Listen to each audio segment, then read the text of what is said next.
അതിജീവനത്തിന്റെ പ്രകൃതി പാഠങ്ങൾ. ജലപ്രളയവും നിപ്പയും മണ്ണിടിച്ചിലും ഉരുൾപൊട്ടലും വിമാന ദുരന്തവും കടൽക്ഷോഭവും ഓക്കിയും ഇപ്പോൾ കോവിഡ് മഹാമാരിയും മലയാള മണ്ണിലേക്ക് വന്നു ചേർന്ന ദുരന്തങ്ങൾക്കോ മലയാളി മനസ്സുകൾക്കേറ്റ ആഘാതങ്ങൾക്കോ കയ്യും കണക്കുമില്ല. കോവിഡ് മഹാമാരിയുടെ രണ്ടാം തരംഗത്തിന്റെ സ്വാധീനത്തിൽ നിന്ന് നാം സാവധാനം കരകയറുമ്പോൾ മനസ്സിൽ ഒരു വശത്ത് നമ്മുടെ ലാഭനഷ്ട കണക്കുകളും മറുവശത്ത് ചാരത്തിൽ നിന്ന് ചിറകടിച്ചുയരുന്ന ഫീനിക്സ് പക്ഷിയെ പോലെ നാം ഭാവിയെ പുണരുകയുമാണ്. ഭയാശങ്കകളിൽ ഉഴലുന്ന മനസ്സുകൾ അവസരം നഷ്ടപ്പെടുത്താം, ജോലികൾ ഉപേക്ഷിക്കാം, നിരാശരാവാം, ഭയം നോടാം, ഭീരുക്കളെ പോലെ ജീവിതം പോലും വേണ്ടെന്ന് വെക്കാം. നമുക്കറിയാം, ഈ കാലഘട്ടത്തിൽ ജോലികൾ നഷ്ടപ്പെട്ടവരേറെയാണ്, ബിസിനസ്സുകൾ തകർന്നവർ ഏറെയാണ്, തങ്ങളുടെ കടകമ്പോളങ്ങൾ തുറക്കാൻ അനുവാദം കിട്ടാഞ്ഞവർ ഏറെയാണ്, പഠിച്ചുകൊണ്ടിരുന്ന കോഴ്സ് ഡിസ്കണ്ടിന്യൂ ചെയ്തവർ ഏറെയാണ്, തങ്ങൾ കുടുംബമായിട്ട് സ്റ്റേ ചെയ്തിരുന്ന രാജ്യത്ത് നിന്ന് ഇടത്തു നിന്ന് സ്വന്തം നാട്ടിലേക്ക് തിരിച്ചു പോരേണ്ടി വന്നവരും ഏറെയാണ്. തൊഴിലില്ലായ്മയെ പുൽകേണ്ടി വന്ന ആളുകളുടെ നിസ്സഹായ അവസ്ഥ നമ്മൾ കണ്ടുകൊണ്ടേയിരിക്കുകയാണ്. ഓൺലൈൻ ക്ലാസ്സുകളിലൂടെ കുട്ടികള് ഒരു വിധത്തിൽ നിരാശപ്പെട്ട് കഴിയുകയുമാണ്. എന്നാൽ ധനാത്മകമായിട്ട് ചിന്തിക്കുന്ന മനസ്സുകൾക്കോ സൃഷ്ടിപരവും ജീവിതഗന്ധിയുമായ പുത്തൻ തീരുമാനങ്ങളിലേക്ക് നീങ്ങാം. തീരുമാനം എന്തു തന്നെയാണെങ്കിലും അവ ശാശ്വതവും സൃഷ്ടിപരവുമാകണമെങ്കിൽ മനസ്സ് അത്യന്തം കലുഷിതമായിരിക്കുമ്പോഴോ മനസ്സ് അതിരറ്റ സന്തോഷത്തിലായിരിക്കുമ്പോഴോ തീരുമാനങ്ങൾ കൈക്കൊള്ളരുത് എന്ന് ആചാര്യന്മാർ പറയും. No decision is to be taken when a mind is too excited or when a mind is too disturbed. Any decision taken in such a situation can sabotage all our future endeavors. മനസ്സേറെ കലുഷിതമായിരിക്കുമ്പോഴും മനസ്സേറെ excited ആയിരിക്കുമ്പോഴും നമ്മൾ എടുക്കുന്ന തീരുമാനങ്ങൾ biased ആകാനുള്ള സാധ്യതയുണ്ട്. ആ തീരുമാനങ്ങൾ ശാശ്വതമായി കൊള്ളണമെന്നില്ല. ഈ രണ്ട് സാധ്യതകളിലും നാം നമ്മുടെ മനസ്സിനെ സാധാരണ നിലയിലേക്ക് കൊണ്ടുവന്നിട്ട് വേണം തീരുമാനം കൈക്കൊള്ളാൻ. അതായത് സ്ട്രെസ്സിൽ നിൽക്കവേ അല്ലെങ്കിൽ എക്സൈറ്റ്മെന്റിൽ നിൽക്കവേ നമ്മുടെ തീരുമാനങ്ങൾ ശാശ്വതമാകാനോ സൃഷ്ടിപരമാകാനോ സാധ്യതയില്ലാത്തത് കൊണ്ട് അതിൽ നിന്ന് നോർമാലിറ്റിയിലേക്ക്, നോർമൽ അവസ്ഥയിലേക്ക് മടങ്ങി വരാൻ നമ്മൾ എഫർട്ടുകൾ എടുക്കേണ്ടതുണ്ട്. മറ്റൊരു തരത്തിൽ നമ്മൾ ആയിരിക്കുന്ന സാഹചര്യത്തെ വരച്ച് കാണിക്കുമ്പോൾ, വേഗതയാർന്ന ലോകത്ത് മുന്നോട്ടായുമ്പോൾ മുൻപിൽ ഒട്ടും ചെറുതല്ലാത്ത ഒരു തടസ്സം, ക്രമങ്ങളുടെ ലോകത്ത് പെട്ടെന്ന് അടിച്ചേൽപ്പിക്കപ്പെടുന്നത് പോലെ ഒരു പുതുക്രമം, അടുപ്പങ്ങൾ അകന്നിരിക്കുകയും അകലങ്ങൾ അടുത്തു വരികയും ചെയ്യുന്ന ഒരു നവജീവിത ക്രമം, സ്വപ്നങ്ങൾ മനസ്സിൽ താലോലിച്ച് സാക്ഷാത്കാരത്തിന്റെ പടിവാതിൽക്കൽ അവ ചില്ലുകൊട്ടാരങ്ങളായി രൂപാന്തരപ്പെടുന്നതായുള്ള തോന്നൽ. എന്നാൽ ഇളം തലമുറയ്ക്ക് സ്വപ്നങ്ങൾ ചിറകുവരിക്കുന്നതിന് മുൻപേ സാധ്യതകൾ മങ്ങുന്നതായും ഇല്ലാതാകുന്നതായും തിരിച്ചറിഞ്ഞ് അങ്കലാപ്പിലേക്ക് ആഴ്ന്നിറങ്ങുന്ന അനുഭവം. മാറ്റങ്ങളെ പ്രതിരോധിച്ച ഒരു സമൂഹം നിർബന്ധിത മാറ്റങ്ങളുടെ നിലയ്ക്കാത്ത പ്രവാഹത്തിലേക്ക്. ഞാൻ വാക്കുകൾ ആവർത്തിക്കുകയാണ്.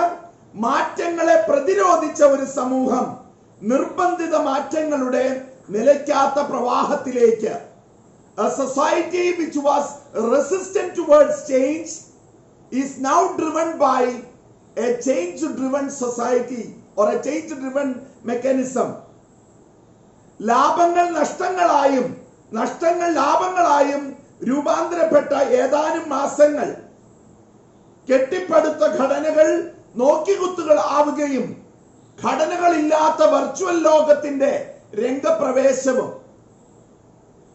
സ്വർഗസങ്കല്പങ്ങൾ കീഴ്മേൽ മറിയുകയും സ്വർഗങ്ങൾ മുഖംമൂടി ആവരണങ്ങൾ കൊണ്ട് നിറയ്ക്കപ്പെട്ട് നരകതുല്യമായതുപോലെയുള്ള അനുഭവവും ആഞ്ഞടിച്ച് സുനാമിയോ ഓക്കിയോ ഉയർന്നു പൊങ്ങിയ ജലപ്രളയമോ അതിവർഷമോ ഭയം വിതച്ച നിപ്പയോ കോവിഡോ അവ ഉയർത്തിപ്പിടിച്ച പാൻഡമിക് ഭയമല്ല ഇപ്പോൾ നമ്മെ പൊതിയേണ്ടത്.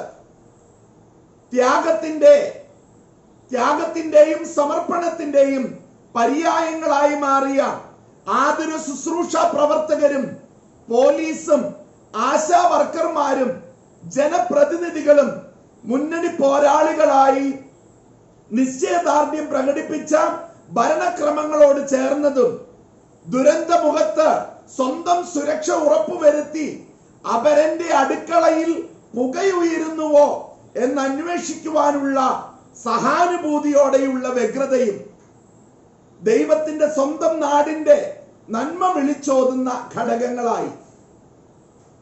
നമുക്കറിയാം ഏതു വിധത്തിലാണ് ലോകം പകച്ചു നിന്നപ്പോൾ കേരളത്തിൽ കുറച്ചെങ്കിലുമൊക്കെ പ്രതിരോധത്തിന്റെ ലക്ഷണങ്ങൾ കാണിച്ചതെന്നും നമ്മൾ ഇപ്പോൾ പറഞ്ഞ തരത്തിലുള്ള സഹകരണങ്ങൾ ഇവിടെ നന്മയുടെ വിത്തുകൾ പാകിയതെന്നും.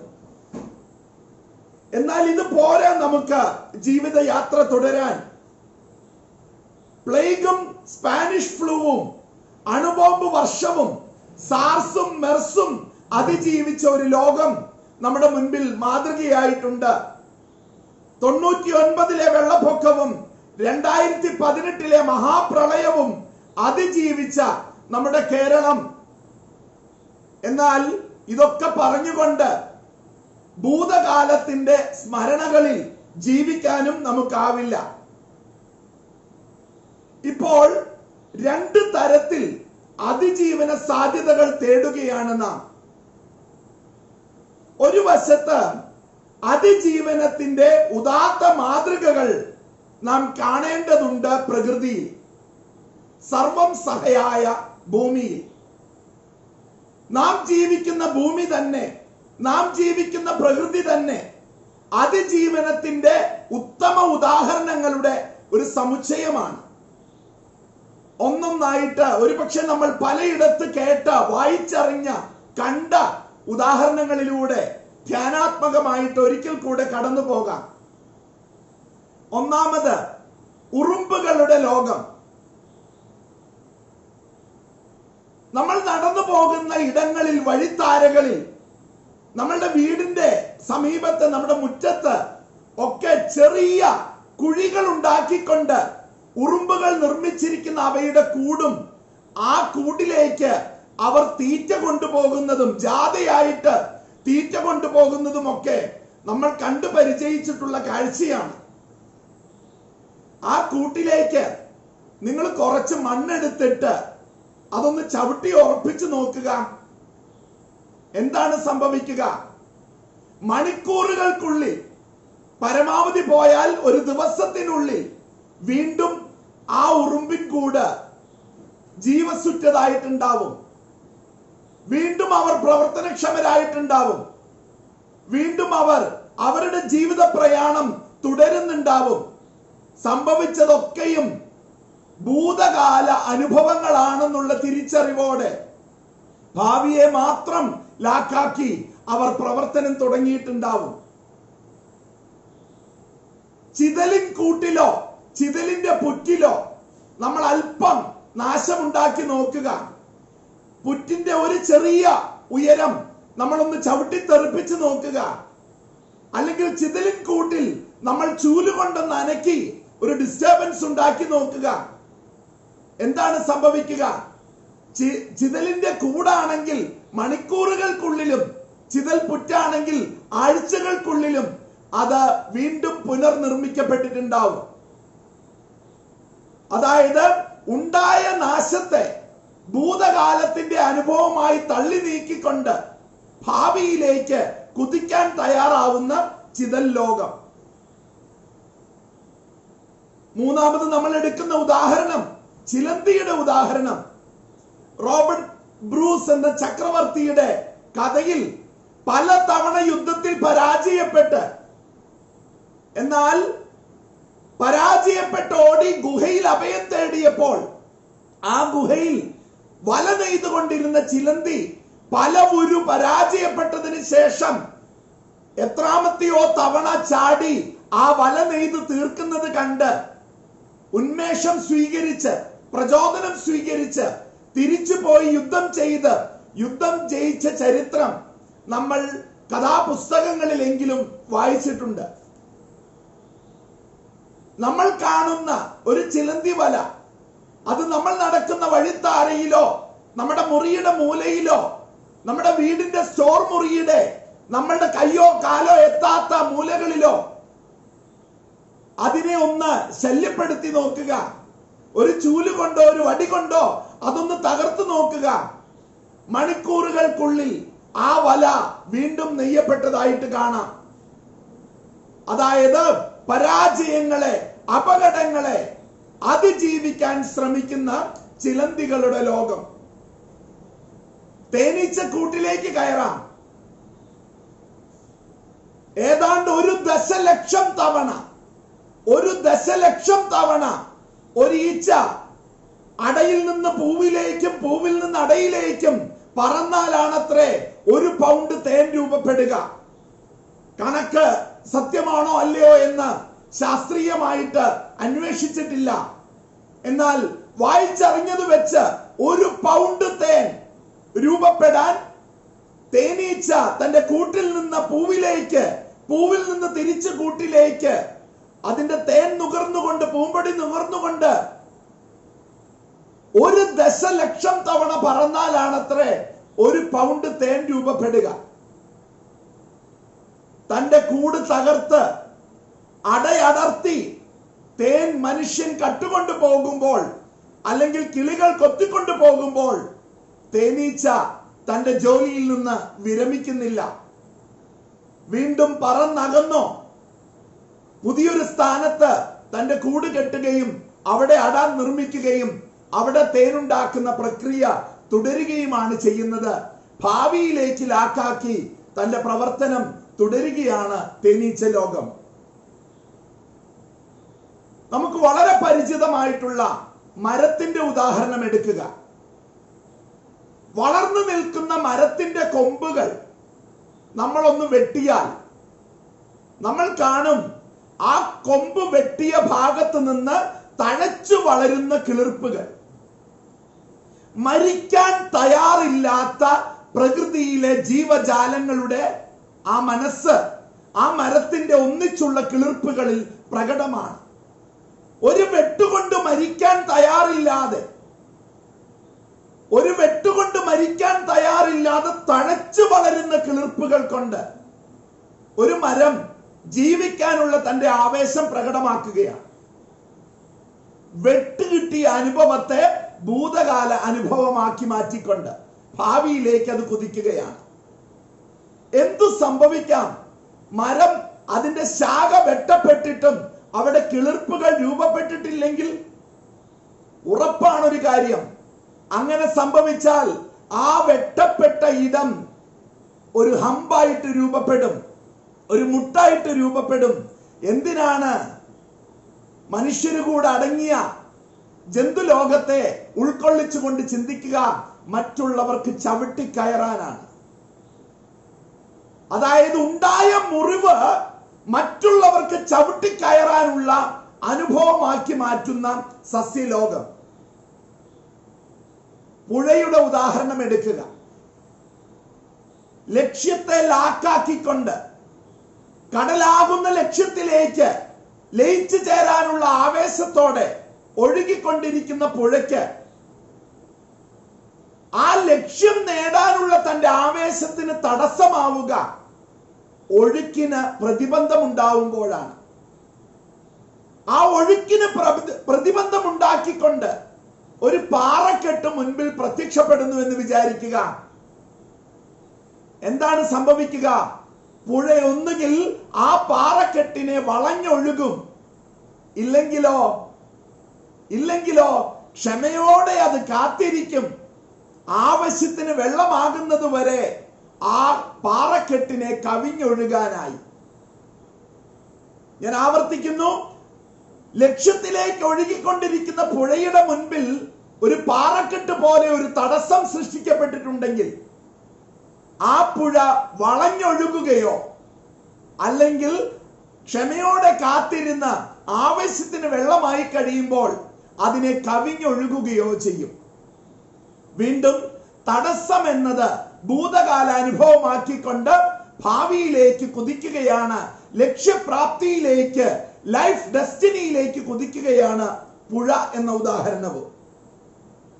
പുഴയെക്കുറിച്ച് ഒന്നുകൂടി പറയാനുണ്ട്. ഒഴുകുന്ന പുഴയിൽ വരാവുന്ന ഒരു വിപത്ത് കലക്കമാണ്. എന്താണ് കലക്കം?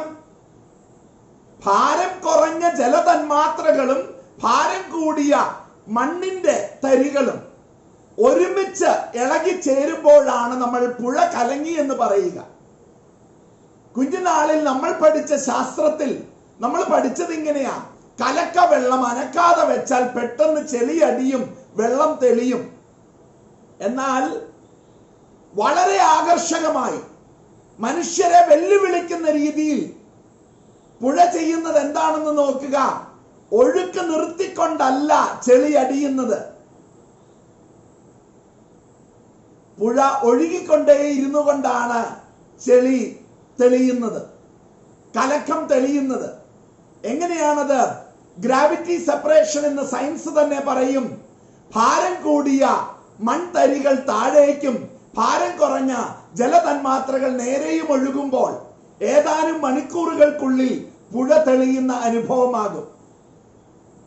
ജീവിതത്തെ നിർത്തിക്കൊണ്ടല്ല, ജീവിതം വിട്ടുപോയിക്കൊണ്ടല്ല, നമ്മുടെ ഒഴുക്ക് നിർത്തിക്കൊണ്ടല്ല, ഭാവിയിലേക്കുള്ള നമ്മുടെ പുരോഗതിക്ക് കടിഞ്ഞാണിട്ടുകൊണ്ടല്ല നമ്മൾ ഒരു കലക്കത്തെ അതിജീവിക്കേണ്ടത്, നമ്മളൊരു തടസ്സത്തെ അതിജീവിക്കേണ്ടത് എന്ന് മനോഹരമായി പ്രകൃതിയിലെ ഉദാഹരണമായ പുഴ നമ്മുടെ മുൻപിൽ വരച്ച് കാണിക്കുന്നു. വിത്തിന്റെ ഉദാഹരണം എടുക്കുക. വിത്ത് ഒരു പക്ഷേ വികസിച്ച് ഈർപ്പം ഉള്ളിലേക്ക് വലിച്ചെടുത്ത് വികസിച്ച് സൂര്യപ്രകാശവും സഹായമെടുത്ത് അതിനുള്ളിലുള്ള ന്യൂട്രിയൻസിന്റെ സഹായമെടുത്ത് അത് വികസിച്ച് പൊട്ടുമ്പോൾ ഒരു പക്ഷേ ആ പൊട്ടൽ അതിന് വേദനയാണ്, ആ പൊട്ടൽ അതിന് വേദനയാണ്. എന്നാൽ കിളിർപ്പ് പൊട്ടി പുറത്തേക്ക് വന്ന് അതൊരു ചെടിയായി മരമായി രൂപപ്പെടുമ്പോഴും അതൊരു മരമായി വളർന്ന് പന്തലിക്കുമ്പോഴും പൊട്ടിയ വിത്ത് പൊട്ടിയ അനുഭവത്തെ കുറിച്ച് ഓർക്കുന്നില്ല. അത് ഭൂതകാലത്തിന്റെ അനുഭവമായി അത് ഭാവിയിലേക്ക് അതിന്റെ ജീവിത ലക്ഷ്യത്തിലേക്ക് കുതിക്കുകയാണ്. സൂര്യന്റെ ഉദാഹരണം എടുക്കുക. ഉജ്ജ്വല പ്രാഭവത്തോടെ സൂര്യൻ ഈ ചക്രവാളത്തിൽ ശോഭിച്ച് ഉയർന്നു നിൽക്കുമ്പോൾ അതിനു മുൻപിൽ ഒരു കാർമേഘം പ്രത്യക്ഷപ്പെട്ടാലോ, ഒരു കരിമേഘം പ്രത്യക്ഷപ്പെട്ടാലോ ഒറ്റയടിക്ക് ഇരുട്ടായി തീർന്നത് പോലെ, എങ്ങും ഇരുട്ട് പരന്നത് പോലെ ജ്വലിച്ചു നിൽക്കുന്ന സൂര്യനെ ഒരു കാർമേഘം മറയ്ക്കുകയാണ്. എന്നാൽ അല്പം ക്ഷമയോടെ കാത്തു നിന്നാൽ മനോഹരമായ ഒരു കാഴ്ച നമുക്ക് കാണാനാകും. ഒന്നുകിൽ ആ കരിമേഘത്തിന്റെ വങ്കുകളിലൂടെ ഒരു രജതരേഖ, എ സിൽവർ ലൈനിങ്, അതല്ലെങ്കിലോ ആകാശത്തെ മുഴുവൻ മനോഹരമാക്കിക്കൊണ്ട് ഒരു മഴവില്ല. എത്ര മനോഹരമാണ് പ്രകൃതിയുടെ ഇടപെടൽ, എത്ര മനോഹരമായിട്ടാണ് പ്രകൃതി അതിജീവനത്തിന്റെ സന്ദേശം നമ്മുടെ മുൻപിൽ വെക്കുന്നത് എന്ന് നോക്കുക. ഉജ്ജ്വല പ്രാഭവത്തോടെ ജ്വലിച്ചു നിൽക്കുന്ന സൂര്യനെ ഒരു കരിമേഘം മറയ്ക്കുമ്പോൾ ആ കരിമേഘത്തിന്റെ വങ്കുകളിലൂടെ ഒരു രജതരേഖ തെളിയിക്കാൻ, എ സിൽവർ ലൈനിങ്, സൂര്യൻ ശ്രമിക്കുന്നു. അല്ലെങ്കിലോ ഒരു മഴവില്ലിനെ തന്നെ രൂപപ്പെടുത്തുന്നു സൂര്യൻ. നമ്മളുടെ ശരീരത്തിൽ, മൃഗങ്ങളുടെ ശരീരത്തിൽ, മരങ്ങളുടെ ശരീരത്തിൽ മുറിവുകൾ കൂടുന്നത് ഓർത്തു നോക്കുക. മുറിവുണ്ടാകുന്നു എന്നുള്ളത് സത്യമാണ്.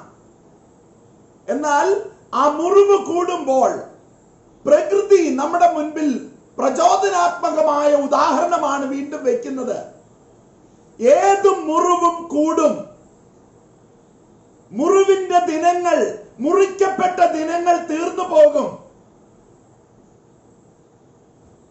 കുന്നുകൾ നികത്തപ്പെടും, താഴ്വരകൾ സമതല പ്രദേശമായി മാറും എന്ന് പറയുമ്പോഴൊക്കെ നമ്മൾ പറയുന്ന അതേ ഉദാഹരണം തന്നെയാണ് ഉയർന്നു വരുന്നത്.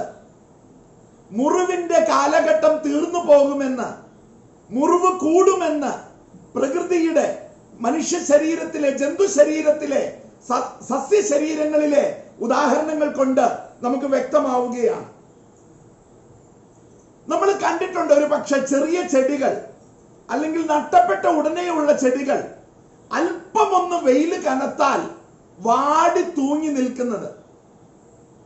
എന്നാൽ വൈകുന്നേരം അല്പം കുളിർ ജലം അതിൽ പൊഴിഞ്ഞാൽ, അല്ലെങ്കിൽ രാത്രിയിൽ പൊഴിയുന്ന മഞ്ഞിന്റെ ഈർപ്പം കൊണ്ട് അത് ജീവസാർന്ന് പിറ്റേ ദിവസം രാവിലെ ഫുൾ ജീവനോടുകൂടി, പുതുജീവനോടുകൂടി അത് ഉണർന്നു നിൽക്കുന്നത് കാണുമ്പോൾ മനോഹരമായിട്ടുള്ള പ്രകൃതിയുടെ ആ പ്രചോദനം നമ്മൾ ഉൾക്കൊള്ളുകയാണ്. വീണ്ടും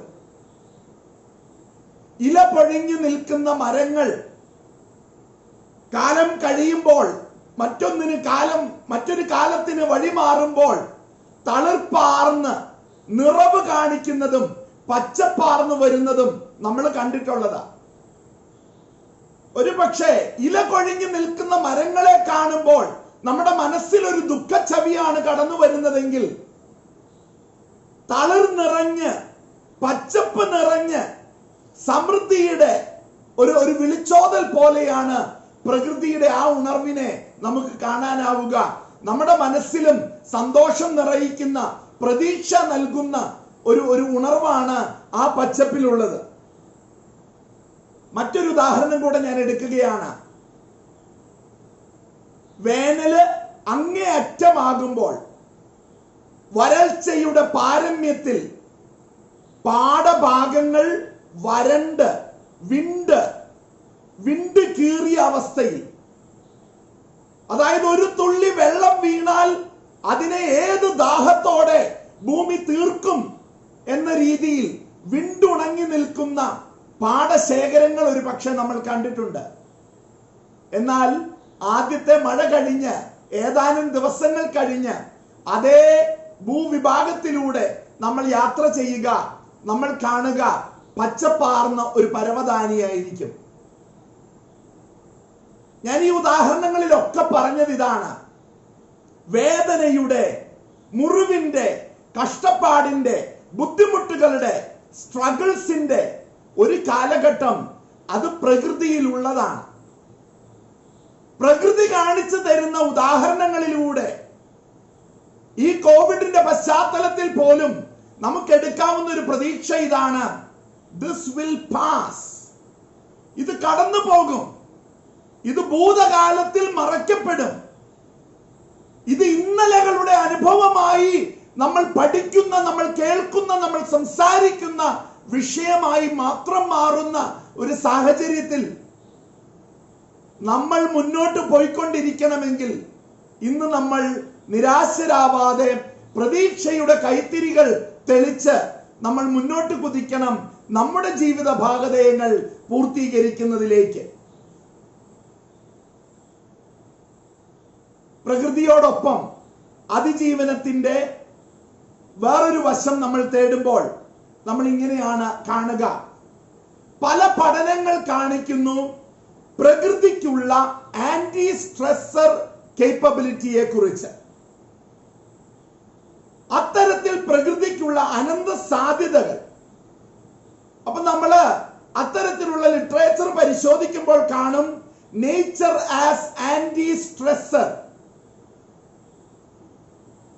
ഗ്രീൻ സ്പേസ്, പച്ചപ്പാർന്ന ഇടങ്ങൾ, as a buffer between stressful life events and health. Stress നിറഞ്ഞ ജീവിത സാഹചര്യങ്ങളും ആരോഗ്യവും ആയിട്ട് ഒരു ബഫർ തീർക്കുന്നത് പോലെ പച്ചപ്പാർന്ന ഇടങ്ങൾ.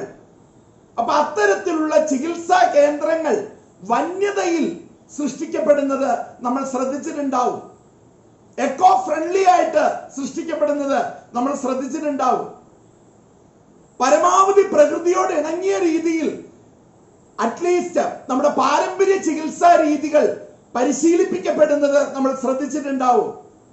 Green space as a buffer between stressful life events and health.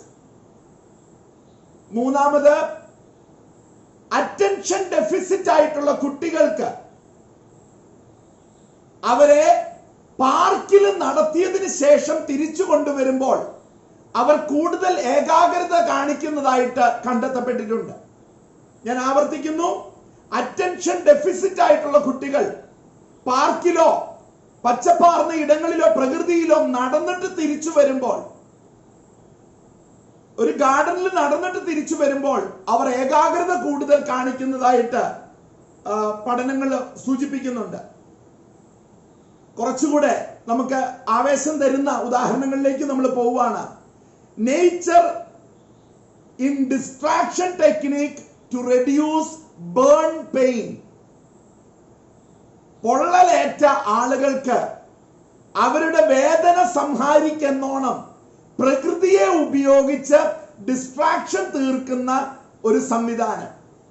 അതായത് പ്രകൃതിയിലേക്ക് അവരുടെ ശ്രദ്ധ തിരിക്കുക വഴി അവരുടെ വേദന കുറയ്ക്കുന്ന പരിശ്രമങ്ങൾ വിജയിച്ചിട്ടുണ്ട് എന്ന് പ്രസ്താവിക്കപ്പെടുന്നു പല പഠനങ്ങളിലും. ഇനി കേട്ടോളൂ, distraction therapy with nature sights and sounds. പ്രകൃതിയുടെ ദൃശ്യങ്ങളും പ്രകൃതിയിലെ ശബ്ദങ്ങളും തീർത്തെടുക്കുന്ന distraction therapy has reduced pain during complicated medical processes. പ്രധാനമായിട്ടും മൂക്കിൽ കൂടെ ട്യൂബുകൾ കടത്തിക്കൊണ്ടുള്ള അല്ലെ അതുപോലെയുള്ള പെയിൻഫുൾ പ്രോസസ്സുകളിൽ അവരുടെ വേദനയെയും പേടിയെയും അതിജീവിക്കാൻ പ്രകൃതിയിലെ ദൃശ്യങ്ങളും പ്രകൃതിയിലെ ശബ്ദങ്ങളും ഉപയോഗിച്ചുള്ള ഡിസ്ട്രാക്ഷൻ ടെക്നിക്സിന് കഴിഞ്ഞിട്ടുണ്ട് എന്ന് സൂചിപ്പിക്കപ്പെടുന്നു. View through a window may influence recovery in post surgical cases. സർജറിക്ക് ശേഷം സാധാരണ ജീവിതത്തിലേക്ക് തിരിച്ചു വരുന്ന രോഗികൾക്ക് തുറന്ന ജാലകത്തിലൂടെയുള്ള കാഴ്ച അവരുടെ സുഖം പ്രാപിക്കലിന് സഹായകരമായി ഭവിക്കുന്നതായിട്ട് കാണപ്പെടുന്നു. ഒരു പക്ഷേ നമുക്കിപ്പോൾ ഓർമ്മയിലേക്ക് വിളിക്കാവുന്നത് മുറിയിൽ 2 കട്ടിലുകളിൽ ഒരുമിച്ചുണ്ടായിരുന്ന ആ രോഗികളുടെ കഥയാണ്. ഒരാൾ പുറത്തുള്ള ദൃശ്യത്തെ വിവരിച്ചു കൊണ്ടിരുന്നതും മറ്റേയാൾ എനിക്കത് കാണാൻ പറ്റുന്നില്ലല്ലോ എന്ന് കരുതി വിഷമിച്ചു കൊണ്ടിരുന്നതും അവസാനം ആ ആള് മരിച്ചു കഴിയുമ്പോ അങ്ങോട്ട് എന്നെ മാറ്റിക്കിടത്തുമോ എന്ന് നേഴ്സിനോട് ചോദിക്കുന്നു. മാറ്റിക്കിടത്തി കഴിഞ്ഞപ്പോൾ അയാൾ കണ്ടത് ശൂന്യമായ ഒരു മതിലാണ്, ഒരു പച്ചപ്പുമില്ലാത്ത ഒരു മതിലാണ്. അതായത് ആ മനുഷ്യൻ അന്ധനായിരുന്നു എന്നോ മറ്റോ ആണ് ആ ചിത്രീകരണത്തിൽ നമ്മൾക്ക് വ്യക്തമാവുക. പക്ഷേ അകക്കണ്ണുകൾ കൊണ്ടാണെങ്കിൽ പോലും പ്രകൃതിയുടെ ദൃശ്യം, അതിന്റെ വർണ്ണന ആ മനുഷ്യന് പ്രതീക്ഷ പകർന്നതും ആ മനുഷ്യന്റെ വാക്കുകളിലൂടെ മറ്റേ രോഗിക്ക് പ്രതീക്ഷ പകർന്നതും നമ്മളുടെ ശ്രദ്ധയെ ക്ഷണിക്കേണ്ടതുണ്ട്. ഇനി ശ്രദ്ധിച്ചോളാം, ജന്തുക്കളും പക്ഷികളും മരങ്ങളും പൂക്കളും പഴങ്ങളും as distractions in childhood events of falling and hurting oneself. കുഞ്ഞുനാളിൽ നമ്മൾ വീണപ്പോൾ, മുറിവ് പറ്റിയപ്പോൾ നമ്മളുടെ മൂത്തവരോ നമ്മുടെ മാതാപിതാക്കളോ നമ്മുടെ പ്രിയപ്പെട്ടവരോ നമ്മളെ എടുത്തുയർത്തി, ഒരു പക്ഷേ എടുത്തുകൊണ്ട് ഓടി അല്ലെങ്കിൽ നടന്ന് അവർ നമ്മളുടെ ശ്രദ്ധയെ തിരിക്കാൻ ശ്രമിച്ചത് പൂക്കളിലേക്ക് ചൂണ്ടിയാണ്, കിളികളിലേക്ക് ചൂണ്ടിയാണ്, മരങ്ങളിലേക്ക് ചൂണ്ടിയാണ്, പ്രകൃതിയിലേക്ക് ചൂണ്ടിയാണ്. അപ്പൊ പ്രകൃതി ആസ് എ ഡിസ്ട്രാക്ഷൻ ടെക്നിക് നമ്മളുടെ പ്രത്യേക ശ്രദ്ധ ഇവിടെ അർഹിക്കുന്നു.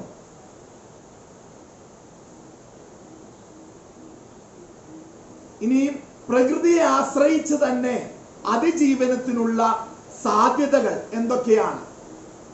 എല്ലാ തരം ഗ്രീൻ എക്സർസൈസുകളും, നേച്ചർ വാക്ക്, സ്ലിപ്പർലെസ് വാക്ക്, ചെരുപ്പിടാതെ കല്ലും മണ്ണും കാലിന്റെ അടിയിൽ ഉണ്ടാക്കുന്ന ആ മർദ്ദത്തെ അനുഭവിച്ചുകൊണ്ടുള്ള നടത്ത ശൈലി, മണ്ണിൽ പണിയെടുക്കുന്നത്, working in the soil, trekking experience, വനത്തെ, വന്യതയെ, മലകളെ ഒക്കെ ഫീൽ ചെയ്തുകൊണ്ട്, കാറ്റിനും മഴയ്ക്കും എക്സ്പോസ്ഡ് ആയിക്കൊണ്ട് നമ്മൾ നടത്തുന്ന ട്രക്കിംഗ് പോലെയുള്ള അനുഭവങ്ങൾ. നിങ്ങളൊന്ന് ആലോചിച്ച് നോക്കുക.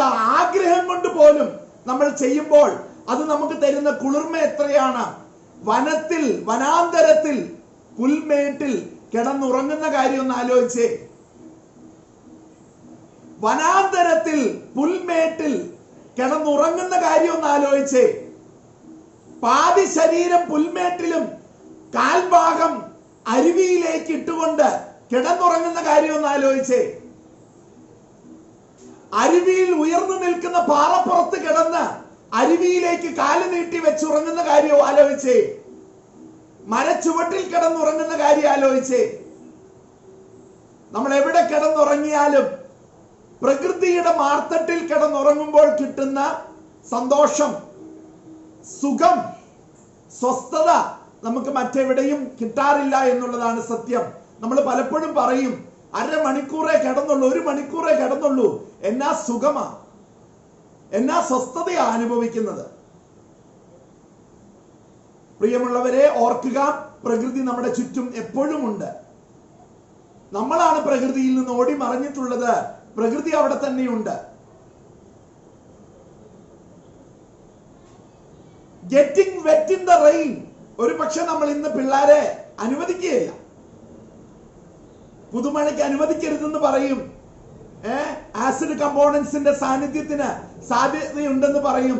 എന്നാൽ പല മഴ കഴിയുമ്പോഴെങ്കിലും ഒരു മഴയ്ക്ക് നമ്മുടെ കുട്ടികൾക്ക് മഴയൊന്ന് എക്സ്പോസ്ഡ് ആകാൻ പറ്റുമോ? നമുക്ക് പറ്റുമോ? Can we get into nature in that level?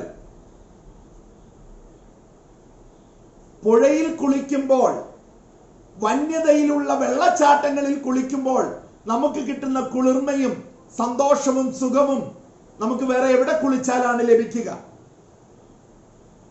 വന്യതയിൽ ഉറവയിൽ നിന്ന് കുറച്ച് വെള്ളം കോരി കുടിക്കുമ്പോൾ കിട്ടുന്ന സന്തോഷം നമുക്ക് വേറെ ഏത് പാനീയം കുടിച്ചാലാണ് കിട്ടുക?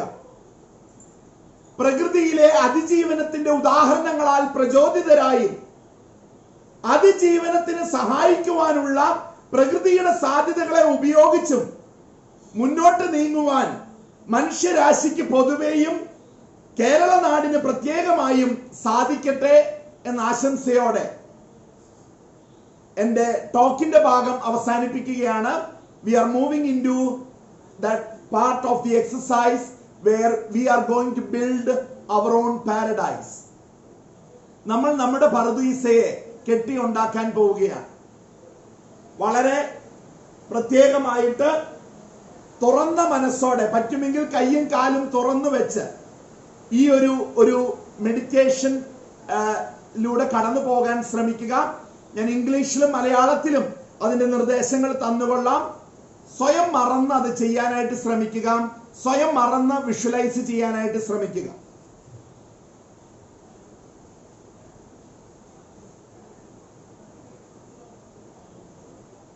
തുറന്ന കൈകൾ, കാലുകൾ തുറന്ന് വെക്കുക.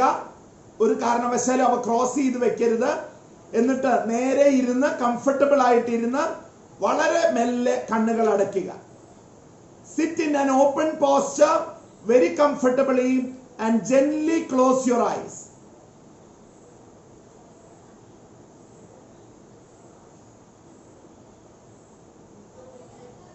Take a deep breath and relax. ശ്വാസം എടുത്തു വിടുക. If need be, repeat it. പലവട്ടം ആവർത്തിക്കുക.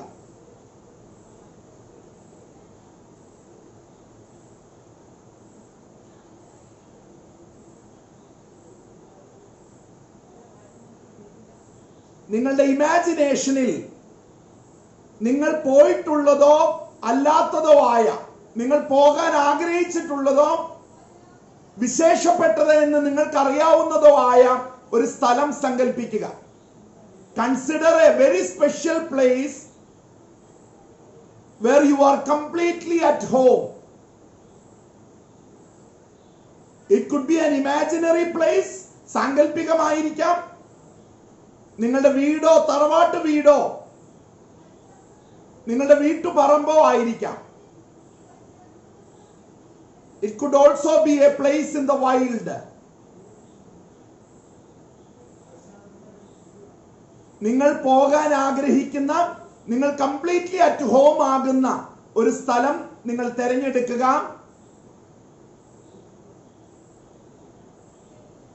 See everything that you can see, hear everything that you can hear, and feel everything that you can feel. അവിടെ കാണാൻ സാധിക്കുന്നതൊക്കെ കാണുക, കേൾക്കാൻ സാധിക്കുന്നതൊക്കെ കേൾക്കുക, അനുഭവിക്കാൻ സാധിക്കുന്നതൊക്കെ അനുഭവിക്കുക.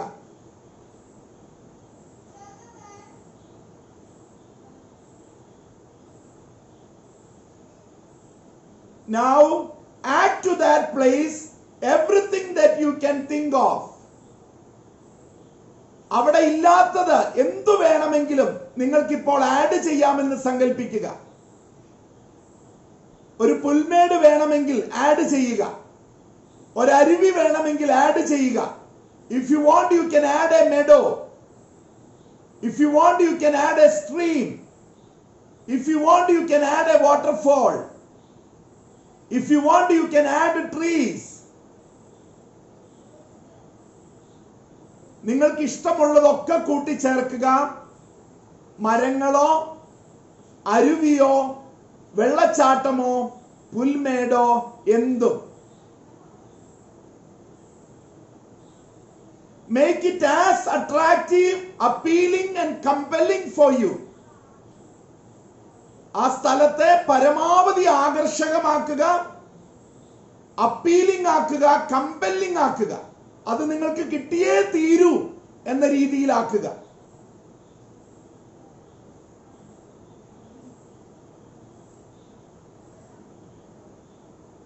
Add to that place creepers, flowers, fruits, benches, fountains, birds, etc. ആ സ്ഥലത്തേക്ക് നിങ്ങൾ വള്ളികളും പൂക്കളും പഴങ്ങളും ബെഞ്ചുകളും പക്ഷികളും ഒക്കെ കൂട്ടിച്ചേർക്കുക.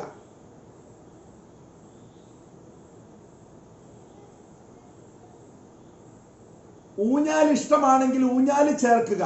Add a swing to that place.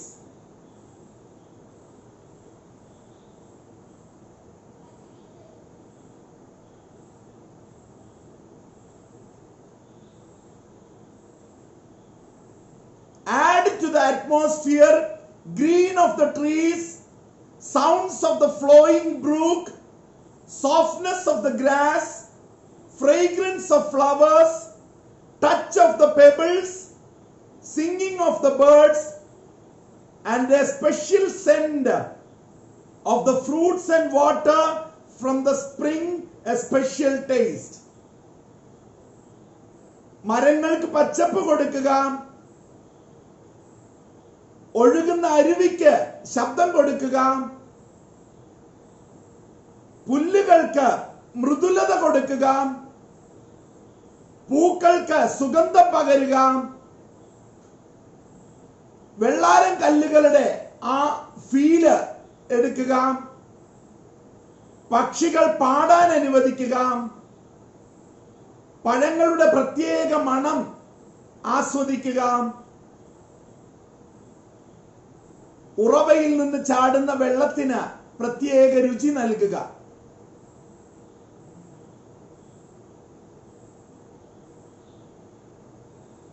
Enjoy being in your paradise. നിങ്ങളുടെ പറുദീസയിലായിരിക്കുന്നതിൽ സന്തോഷം കണ്ടെത്തുക.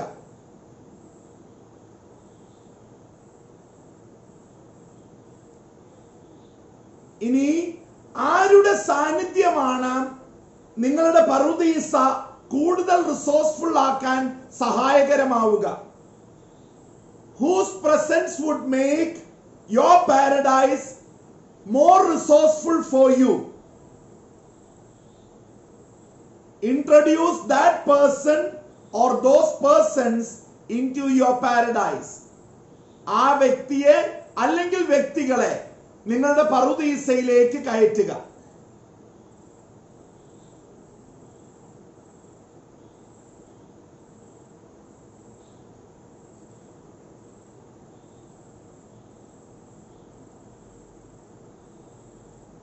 Add to your paradise the presence, the words, the touch, the looks of that significant person or those persons.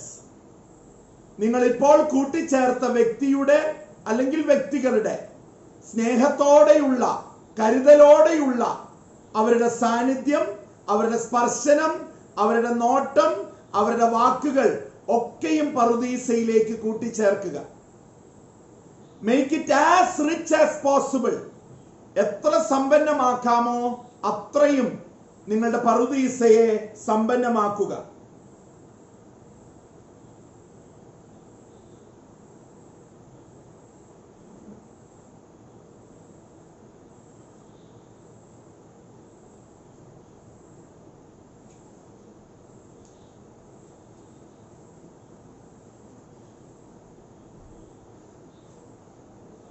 നിങ്ങളുടെ ചുറ്റും ആ പറുദീസ വെട്ടിത്തിളങ്ങുന്നതായിട്ട് കാണുക, കത്തി ജ്വലിക്കുന്നതായിട്ട് കാണുക.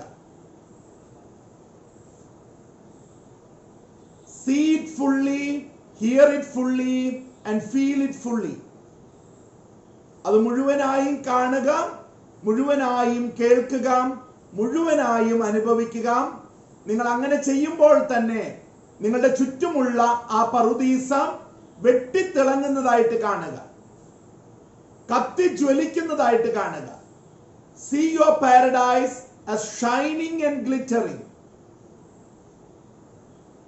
That special place of your life as shining and glittering.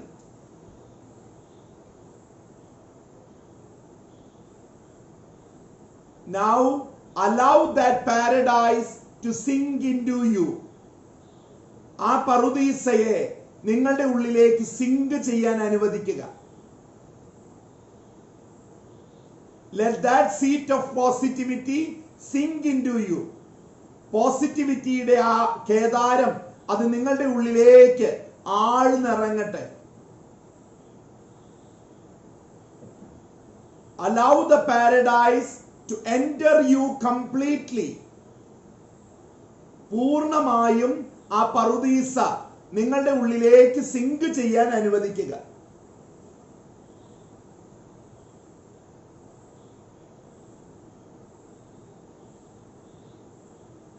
നേരത്തെ വെളിയിൽ കണ്ടത് ഇപ്പോൾ നിങ്ങളിൽ കാണുക. What you saw outside you till now, see it inside you.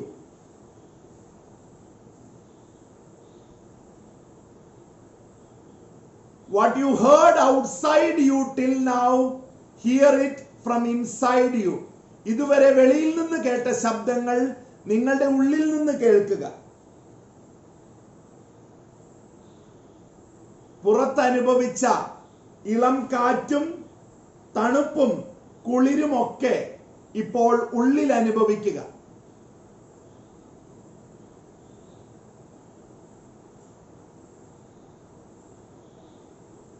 സുഗന്ധം നിറഞ്ഞു നിൽക്കുന്ന ആ അന്തരീക്ഷം ആവോളം ഉള്ളിലേക്ക് ശ്വസിച്ച് കയറ്റുക. ആ സുഗന്ധം മുഴുവൻ ഉള്ളിലേക്ക് വലിച്ചെടുക്കുക.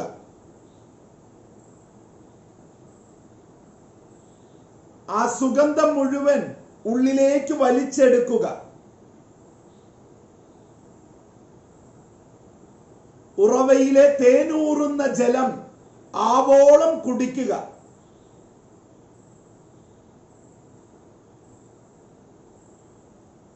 Enjoy being there in your paradise.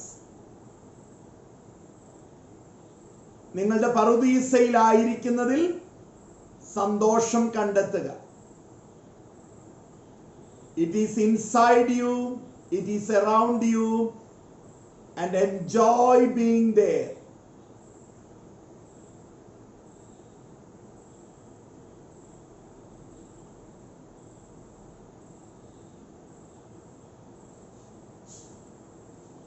You are in the paradise and the paradise is in you.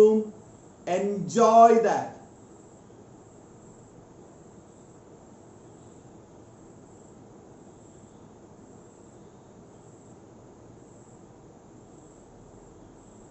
ഇപ്പോൾ നിങ്ങൾ വെട്ടിത്തിളങ്ങുന്നതായും കത്തിജ്വലിക്കുന്നതായും കാണുക.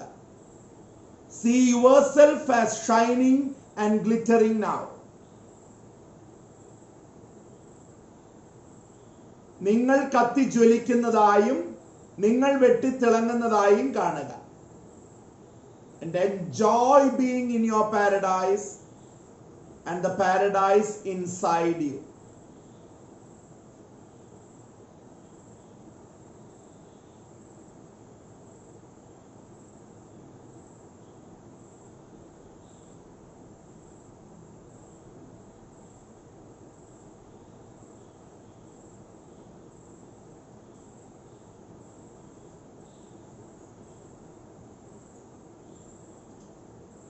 When you are fine, you can slowly open your eyes.